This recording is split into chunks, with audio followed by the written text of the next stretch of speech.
Oi, pessoal! Bom, nesta aula eu vou explicar um pouco a vocês sobre o uso da partícula ser. Esse é um tema que vai ser retomado em Gramática Portuguesa 2, mas que é interessante já fazer uma introdução para que depois seja mais fácil entender a função do ser quando estudarmos a análise sintática. Para poder diferenciar as funções dessa palavrinha, nós devemos prestar atenção a algumas características de cada uso, né? Bem, o primeiro caso é o seguinte: o se como índice de indeterminação do sujeito. Nesse caso, ele é um pronome que vem ligado a um verbo transitivo indireto, tornando o sujeito indeterminado. Então, o verbo transitivo indireto é aquele que exige um complemento por meio de preposição. São verbos que precisam completar o seu sentido com um complemento, e esse complemento vai introduzido com uma preposição. Por exemplo, trabalha-se de dia. Então, nós temos o verbo transitivo indireto, trabalhar, que precisa completar o seu sentido, porque se eu digo somente trabalha-se, não tem sentido, por isso que eu devo complementar. De dia seria o complemento introduzido pela preposição de. Precisa-se de vendedor, o mesmo caso. Temos o verbo transitivo indireto, precisar, e o complemento de vendedor. Sim, o complemento introduzido pela preposição de. Outros exemplos de verbos transitivos indiretos são precisar de, gostar de, acreditar em, concordar com. Então, na verdade, geralmente, quando eu tenho essa estrutura de verbo mais pronome ser mais preposição, esse ser vai funcionar como índice de indeterminação do sujeito. Sim? Então, ele vai indicar que esse sujeito é indeterminado. O sujeito indeterminado é aquele que, embora existindo, não se pode determinar nem pelo contexto e nem pela terminação do verbo. O segundo caso é o pronome ser como partícula ou pronome apassivador. Nesse caso, também funciona como pronome e está ligado a um verbo transitivo direto, tornando a oração passiva. Então, o verbo transitivo direto é o contrário desse anterior, do verbo transitivo indireto.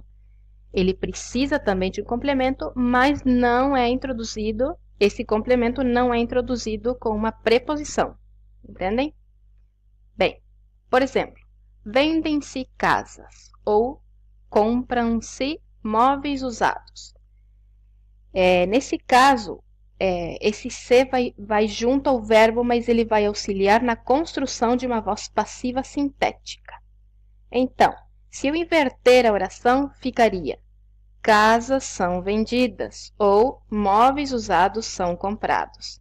Sempre que eu tiver essa possibilidade de inverter a oração, o se vai funcionar como pronome apassivador.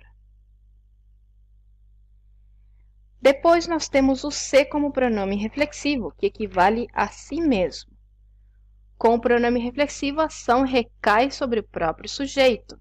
Então, ele vai refletir a ação do sujeito sobre o próprio sujeito. Esse se vai auxiliar para que a ação exercida pelo sujeito volte para o sujeito. Então, por exemplo, ele feriu-se com a faca. Ele é quem pratica a ação e ele recebe a ação. Maria cortou-se com uma tesoura, deitou-se mais cedo para descansar. Bem, o se como partícula expletiva ou de realce. Nesse caso, o pronome de realce serve para destacar, enfatizar um verbo, deixando-o com mais espontaneidade. Para verificar sua função, podemos retirá-lo da frase sem prejuízo algum no sentido da oração. Então, ele serve somente para destacar e enfatizar o verbo. A característica desse uso é que se a gente retirar o se da frase, não alteramos o sentido. O sentido continua sendo o mesmo. Por exemplo, Foi-se embora a minha última esperança. Se eu retirar o se e disser foi embora a minha última esperança, não temos alteração do sentido. O se somente serve para enfatizar. Vou-me embora. Posso dizer vou embora. Passavam-se dias e nada acontecia. Posso dizer passam dias e nada acontecia. A partícula C como parte integrante do verbo. Faz parte dos verbos pronominais. Geralmente com os verbos que expressam sentimentos. O C aqui forma parte desses verbos que são chamados de pronominais, pois sempre vão ir acompanhados de um pronome oblíquo. Sim? O C se torna a partícula integrante do verbo. Esses verbos são chamados pronominais porque o C está junto dele obrigatoriamente. Sim? E ali nós temos o quadrinho dos exemplos, que os pronomes oblíquos que correspondem a cada pronome reto. Né? No caso do se, vai ser usado com ele e com eles. Por exemplo, queixar-se, apiedar-se, arrepender-se, zangar-se, romper-se, entristecer-se. Né? Esses são exemplos de verbos pronominais.